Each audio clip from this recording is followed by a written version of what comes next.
In this lecture, we will cover the following topics.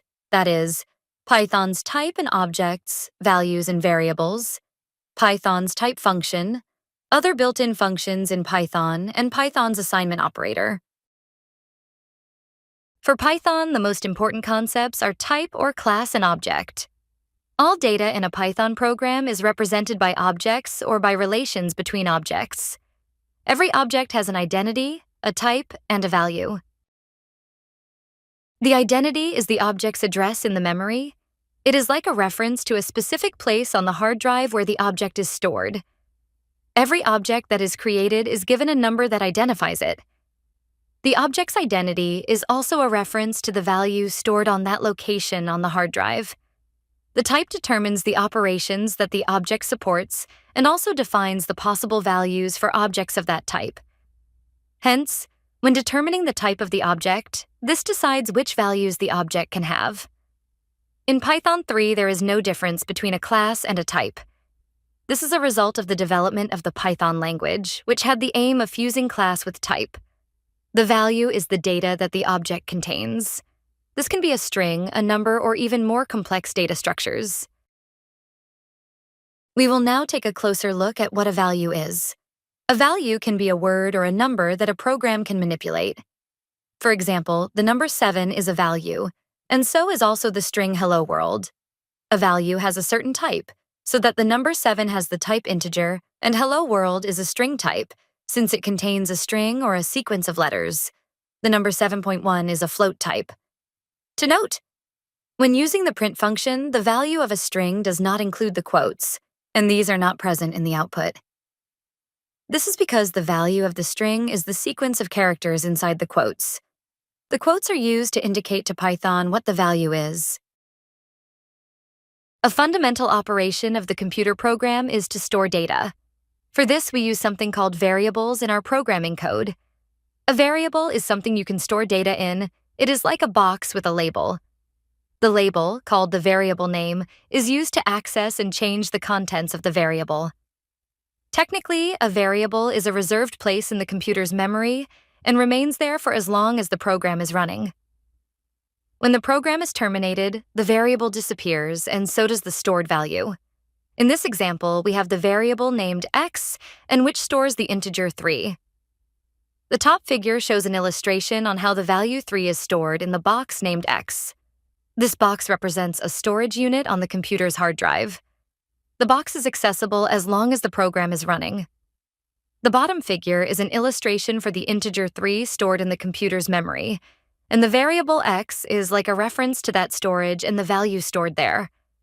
With x, we can access the number 3. Another variable named y would have its own box and store some other value, or even the same value.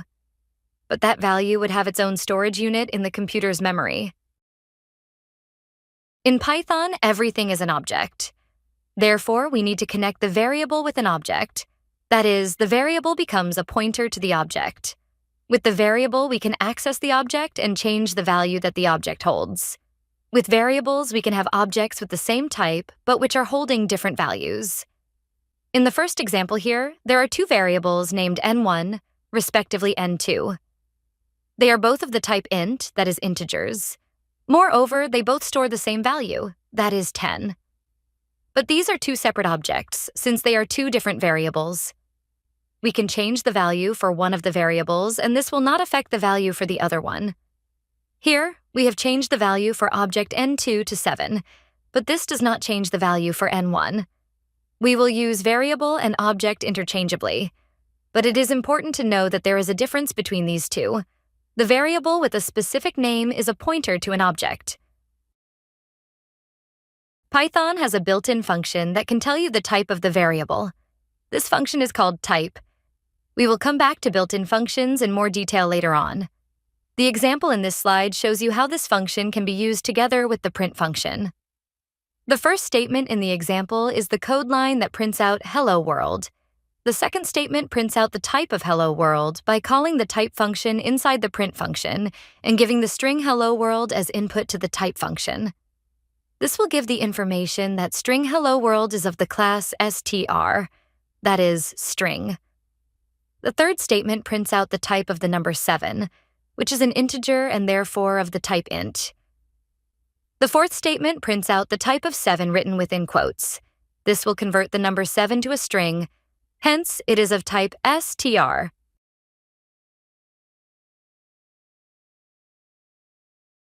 Python has a number of built-in types, and we will not cover all of them in this course. But on this page, some of the types available in Python are listed. The 4 on the left are so-called basic types, which can only hold one value at the time. For example, objects of the type int only holds one integer, and an object of type str holds a string. The type bool holds either the value true or false, but not both at the same time and not any other value either. The 4 on the right are complex types and holds a collection of values. For example, list holds a number of integers or strings that is more than one integer or one string. In some programming languages, the data type of a variable must be specified when the variable is created. But in Python, the data type is determined by the value stored in the variable. That is, the data type is created after the variable is created. This is because it is a dynamically typed language. Dynamically typed languages are the languages where the type of data an object can store is mutable. Strongly typed languages, for example C, require variable declarations specifying the data type when the variable is created and before any value is stored in it. Here, ini in left figure means that you declare a variable of the data type integer. When declaring a variable of data type int, only integers can be stored in the variable. However, this type of declaration is not needed in Python. Instead, both integers and float numbers can be stored in a variable as well as strings. The type is determined after a value has been stored in the variable. Another important concept is assignment. In order to store data in a variable, the data must be assigned to the variable. In Python, assignment is done using the assignment operator, which is the equal sign. The assignment operator should not be considered as equality. For equality, Python uses two subsequent equal signs. The assignment statement links a name of a variable on the left-hand side of the operator with a value on the right-hand side. Assignment statements create new variables and also give them values to refer to. In the first example, the variable sequence is assigned the value of a string. Hence, in the computer, the variable sequence is stored as a string value, and the name sequence becomes a reference to the stored information of a string. In the second example, the integer 17 is assigned to the variable named n, and the third assigns the float number 3.14 to a variable called pi. Now, create a Python program with the 3 examples given on left page. Then implement the following fourth example and run it. What type of error do you get? You will see that it is not possible to assign a variable, a value by writing the value on the left-hand side of the assignment operator and the variable name on the right-hand side. The data type of a variable is the type of the object it currently refers to, but variables are mutable.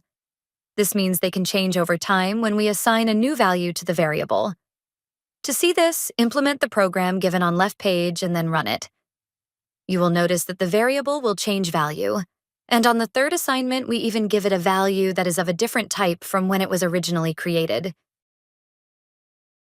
Variables can also be printed out with text. But in order to do so, we need to separate the text from the variable by using comma symbols. In the example, the print statement contains 2 strings enclosed within double quotes, and the variable n, which is written between the 2 strings using commas to indicate the variable. Try by yourself to print the content of a variable by implementing the example given here, and then change the value of n. For example, give n the value of a string.